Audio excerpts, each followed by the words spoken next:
ஆரோக்கியமான வாழ்விற்கு யோக குருஜி தனசேகரனையா நடாத்த தியான பட்டறை எதிர்வரும் 17ஆம் தேதி காலை 8:30 மணி முதல் 5 மணி வரை ஆம்பல் அரங்கு செல்வா பலஸ்.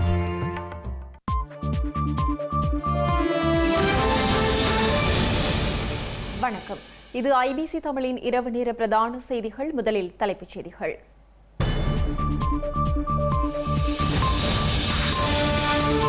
ஜேவிபிக்கு அதிகாரத்தை வழங்குவது குறித்த எச்சரிக்கை. சுமந்திரனின் கோஷம் தொடர்பாகவும் சுரேஷ் விமர்சனம். அன்னை பூபதியின் பெயரில் நிதி சேகரிப்பு தடுத்து நிறுத்த கோரி மகள் காவல்துறையில் முறைப்பாடு.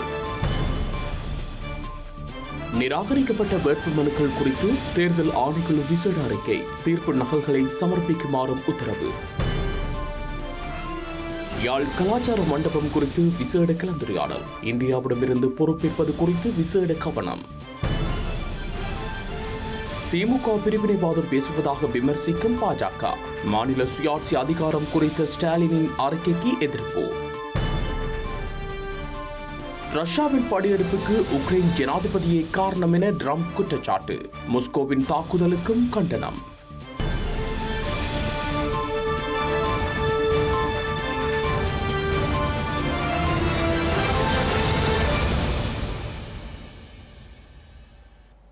இனி விரிவான செய்திகள். வடக்கில் உள்ள உள்ளூராட்சி மன்றங்கள் அனைத்தையும் தாம் வெல்ல வேண்டும் என்ற முனைப்பில் ஜேவிபி தலைமையிலான தேசிய மக்கள் சக்தி செயற்படுவதாக ஜனநாயக தமிழ் தேசிய கூட்டணியின் பேச்சாளர் சுரேஷ் பிரேமச்சந்திர தெரிவித்துள்ளார். இந்த நடவடிக்கையை தமிழ் மக்கள் ஆழமாக சிந்திக்க வேண்டும் என யாழ் ஊடக மையத்தில் இன்று இடம்பெற்ற ஊடக சந்திப்பில் அவர் சுட்டிக்காட்டியுள்ளார். தமிழ் தரப்பை மிரட்டி செய்யலாம் என்று சொல்லி அவர் யோசித்தால் அவர் யோசிக்கணும். இந்த மிரட்டெல்லாம் தமிழ் மக்கள் மத்தியில் எடுபடாது என்பதையும் அவர் யோசிக்க வேண்டும் என்று சொன்னால் அவர்களைப் போல பல பேரை சந்தித்துத்தான் தமிழ் மக்கள் இருக்கிறார்கள். ஆகவே தமிழ் மக்களுக்கு அவருடைய உருட்டல் மிரட்டல் செயற்பாடுகள் இங்கே எடுபடும் என்று அவர் சொன்னால் அது பிழையானது. அதை நான் ஏற்கனவே ஆரம்பத்தில் சொன்னது போல இது ஒரு உள்ளூராட்சி சபை தேர்தல். இந்த தேர்தலில் இங்கே இருக்கக்கூடிய மக்கள் தங்களுக்கு தேவையானவர்கள் யார் என்பதை அவர்கள் தெரிவு செய்வார்கள். ஆனால் ஜனாதிபதி நாளை இன்றைக்கு ஜனாதிபதி வருகிறார். 2 நாட்களுக்கு முன்பு பிரதமர் வந்து போனார். ஆளுந்தரப்பினுடைய வெளிவிவகார அமைச்சர் வருகிறார். அதே போல பிமல் ரட்நாயக் அவர் போக்குவரத்து அமைச்சர் அவர் வருகிறார். ஆகவே இப்படி பல்வேறுபட்ட ஆட்கள் இந்த தேர்தலில் வெல்ல வேண்டும் என்று சொன்னதற்காக வருகிறார்கள். ஆகவே இவர்கள் எவ்வாறானவர்கள் என்பதை நாங்கள் பார்த்திருக்கிறோம். ஆகவே இந்த முறை நான் நம்புகின்றேன், தமிழ் மக்கள் மாத்திரமல்ல, இவர்கள் கடந்த 6 மாதங்களில் எதையும் புதிதாகவோ அல்லது மக்களுக்கு உத்தரவாதம் அளித்ததன் பிரகாரமோ இவர்கள் இதை சிங்கள நாட்டிலும் எதனையும் செய்யவில்லை, தமிழ் பக்கத்திலும் எதனையும் செய்யவில்லை. சூரிய மின்சக்தி உற்பத்தியை சீரழிப்பதற்கான பாரிய சதியை ஜேவிபி அரசாங்கம் மேற்கொள்வதாக எதிர்க்கட்சித் தலைவர் சஜித் பிரேமதாச குற்றம் சாட்டியுள்ளார். இது தொடர்பாக வலுசக்தி அமைச்சரிடம் கேள்வி எழுப்பிய போது அதற்கு பதிலளிக்க அமைச்சர் பின்னடிப்பதாகவும் நீர்கொழும்பில் இடம்பெற்ற மக்கள் சந்திப்பில் அவர் சுட்டிக்காட்டியுள்ளார். மக்கள் படும் துன்பங்கள் மக்கள் விடுதலை முன்னணி அரசாங்கத்திற்கு தெரியவில்லையா எனவும் எதிர்க்கட்சித் தலைவர் கேள்வி எழுப்பினார். மக்கள் விடுதலை முன்னணி மீது நம்பிக்கை வைத்த பலர் இன்று அதிருப்தி அடைந்துள்ளனர் எனவும் சஜித் பிரேமதாச குறிப்பிட்டுள்ளார். குறைந்த விலையில் மின்சாரத்தை வழங்கக்கூடியதே புதுப்பிக்கத்தக்க சக்தி எனவும் அது நுகர்வோரான மக்களுக்கு மிகப்பெரிய நிவாரணமாகும் எனவும் அவர் சுட்டிக்காட்டினார். புதுப்பிக்கத்தக்க சக்திக்கு முன்னுரிமை அளிப்பதாக கூறிக்கொண்டு ஆட்சிக்கு வந்த அரசாங்கம் அதிகாரத்தை கைப்பற்றிய பின்னர் அதிக விலைக்கு கொள்வனவு செய்ய நடவடிக்கை எடுத்துள்ளதாக குற்றம் சாட்டினார். காபன் எரிபொருள் நிலக்கரி மாஃபியாக்களுக்கு குத்தகைக்கு வழங்கும் செயற்பாடுகளை படிப்படியாக ஜேவிபி அரசாங்கம் மேற்கொண்டு வருவதாகவும் அவர் விமர்சித்துள்ளார். இலங்கையிலிருந்து தொழில் நிமித்தம் வெளிநாடுகளுக்கு செல்வோரின் எண்ணிக்கை அதிகரித்துள்ளது.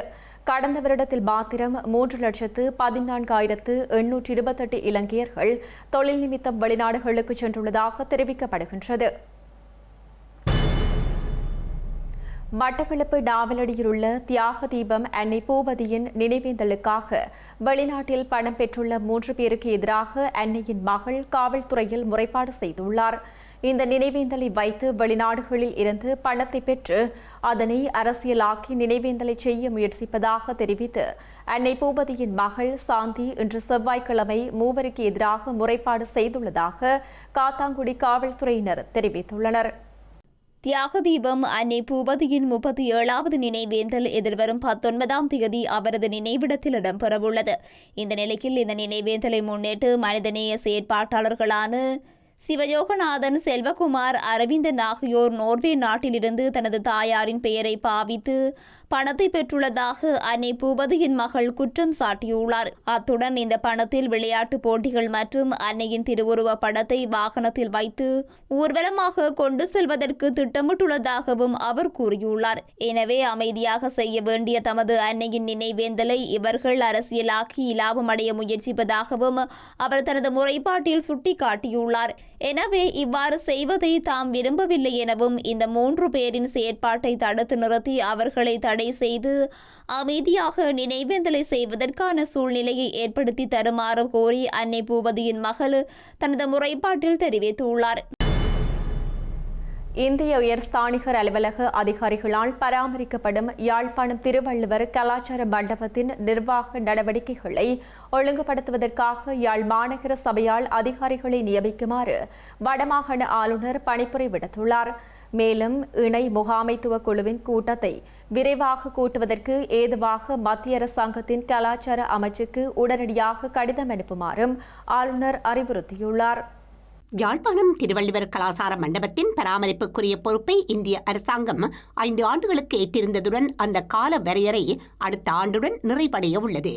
இந்த நிலையில் இந்த கலாசார மண்டபத்தை யாழ்ப்பாணம் மாநகர சபை எதிர்காலத்தில் இயக்குவது தொடர்பில் ஆராயும் கலந்துரையாடல் வடக்கு மாகாண ஆளுநர் செயலகத்தில் இன்று செவ்வாய்க்கிழமை இடம்பெற்றது.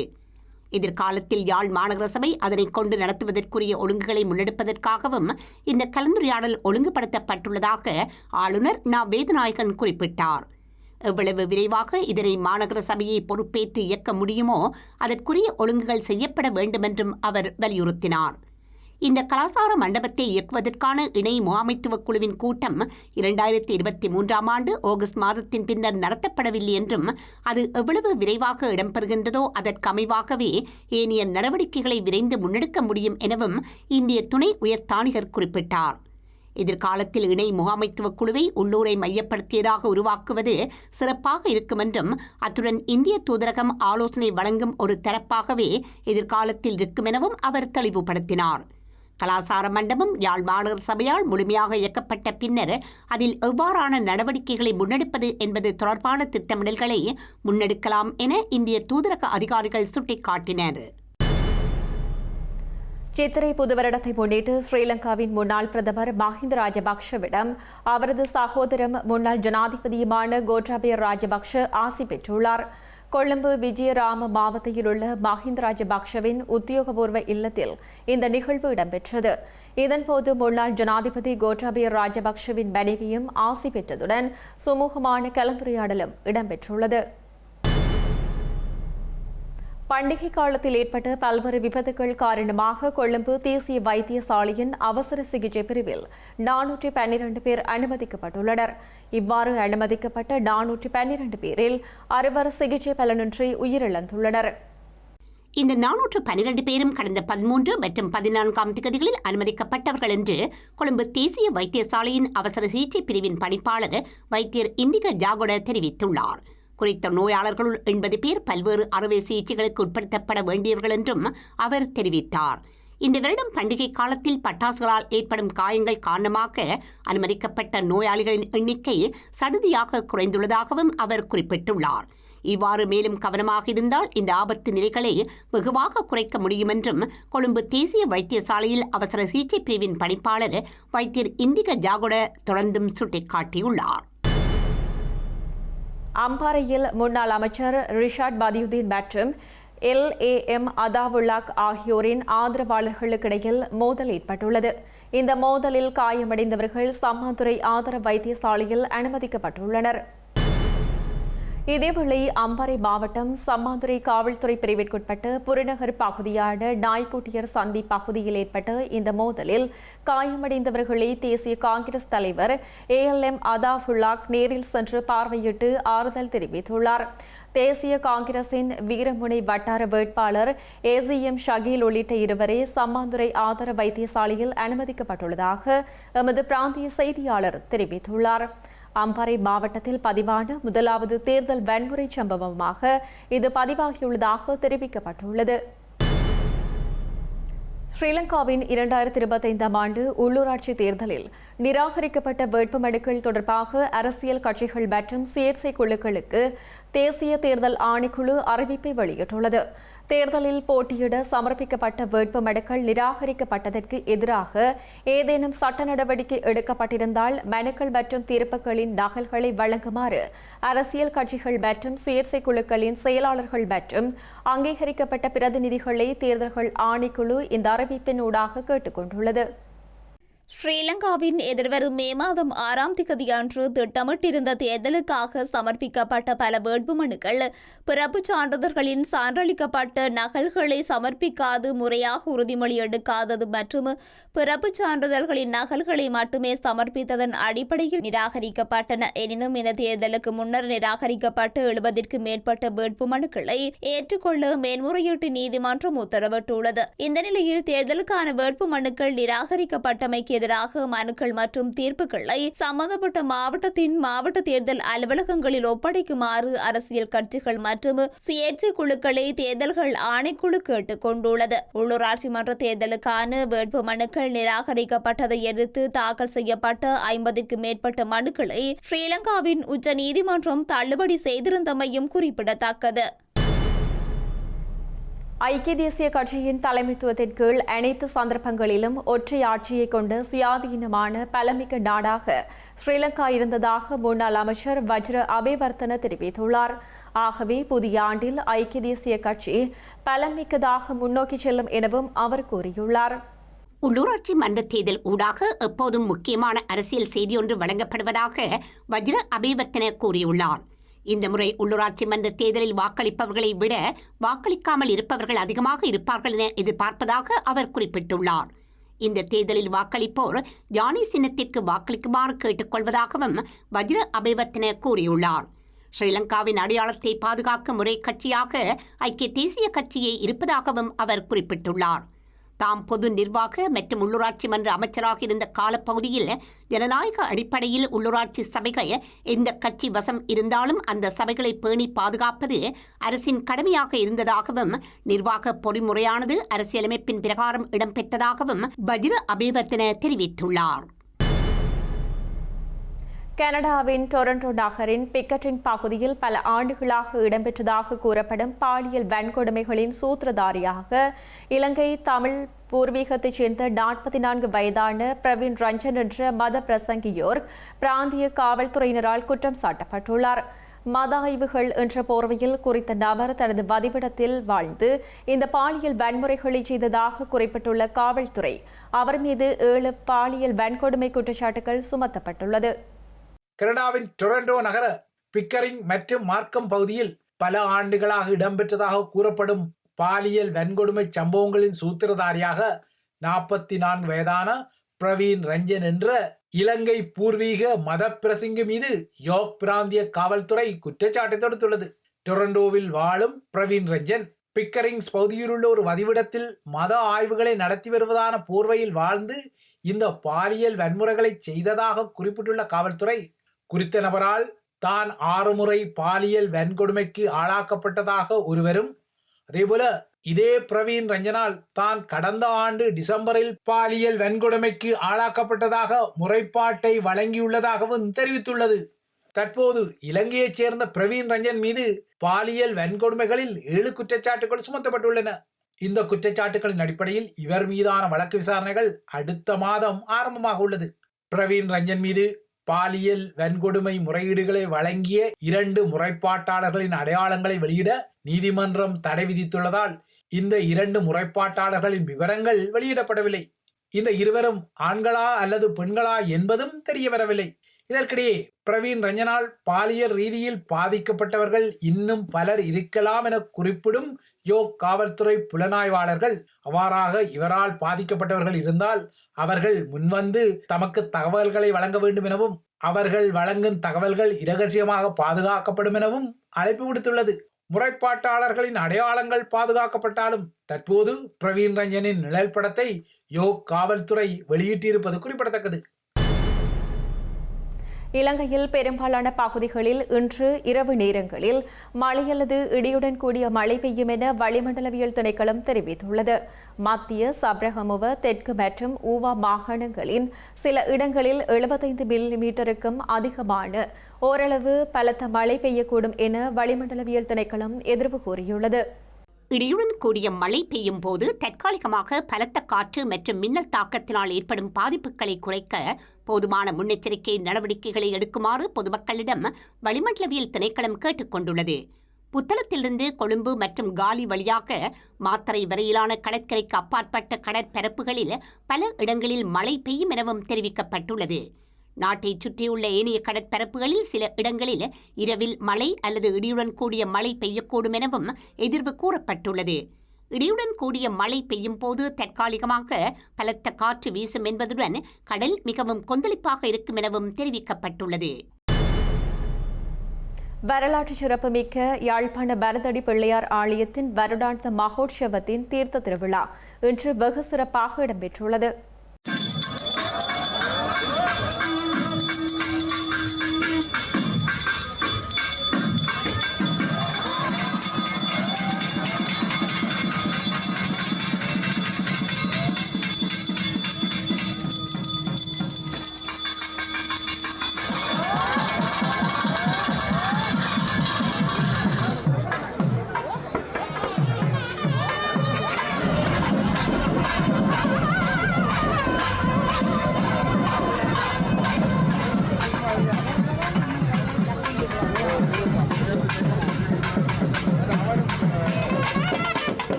தனிநாடு கோருவது போன்று திமுக பிரிவினைவாதம் பேசிக் கொண்டிருப்பதாக தமிழ்நாட்டின் பாரதிய ஜனதா கட்சியின் புதிய மாநில தலைவர் நயினார் நாகேந்திரன் குற்றம் சாட்டியுள்ளார்.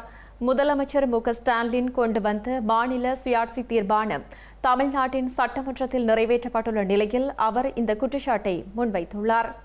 தமிழ்நாட்டின் சட்டசபையில் இன்று முதலமைச்சர் ஸ்டாலின் வெளியிட்ட மாநிலங்களுக்கான அதிகாரம் பற்றிய 110வது விதி அறிவிப்புக்கு எதிர்ப்பு தெரிவித்து பாஜக வெளிநடப்பு செய்தது. பாஜக சட்டசபை கட்சித் தலைவர் நயினார் நாகேந்திரனுடன் வானதி ஸ்ரீனிவாசன், சரஸ்வதி ஆகியோர் சபையில் இருந்து வெளியேறினர்.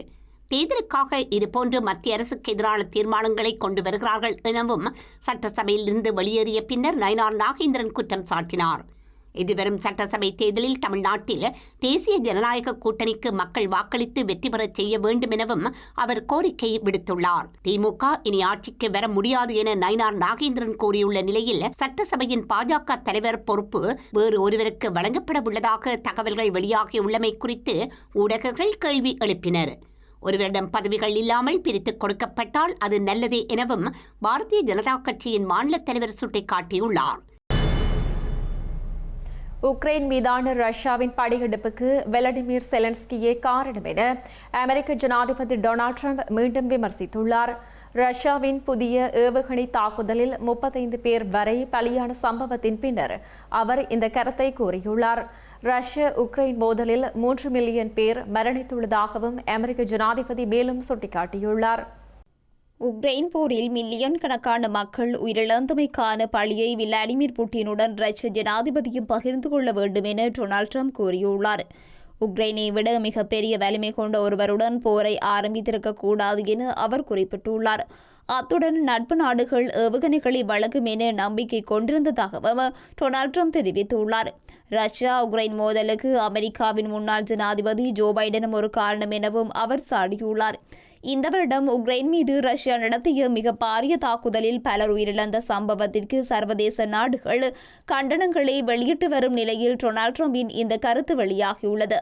இந்த தாக்குதல் கொடூரமானது எனவும் இதன் மூலம் தவறு செய்துவிட்டதாக ரஷ்யாவிடம் தாம் எடுத்து கூறியதாகவும் டொனால்ட் ட்ரம்ப் தெரிவித்த போதிலும் விரிவான தகவல்கள் எதனையும் வெளியிடவில்லை. செய்திகளின் நிறைவாக மீண்டும் தலைப்புச் செய்திகள்.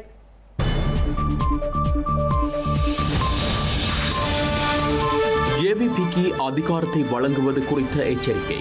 சுமந்திரனின் கோஷம் தொடர்பாகவும் சுரேஷ் விமர்சனம். அன்னை பூபதியின் பெயரில் நிதி சேகரிப்பு தடுத்து நிறுத்த கோரி மகள் காவல்துறையில் முறைப்பாடு. நிராகரிக்கப்பட்ட வேட்புமனுக்கள் குறித்து தேர்தல் ஆணைக்குழு விசேட அறிக்கை, தீர்ப்பு நகல்களை சமர்ப்பிக்குமாறும் உத்தரவு. யாழ் கலாச்சார மண்டபம் குறித்து விசேட கலந்துரையாடல், இந்தியாவிடமிருந்து பொறுப்பேற்பது குறித்து விசேட கவனம். திமுக பிரிவினைவாதம் பேசுவதாக விமர்சிக்கும் பாஜக, மாநில சுயாட்சி அதிகாரம் குறித்த ஸ்டாலினின் அறிக்கைக்கு எதிர்ப்பு. ரஷ்யாவின் படையெடுப்புக்கு உக்ரைன் ஜனாதிபதியே காரணம் என ட்ரம்ப் குற்றச்சாட்டு, மாஸ்கோவின் தாக்குதலுக்கும் கண்டனம்.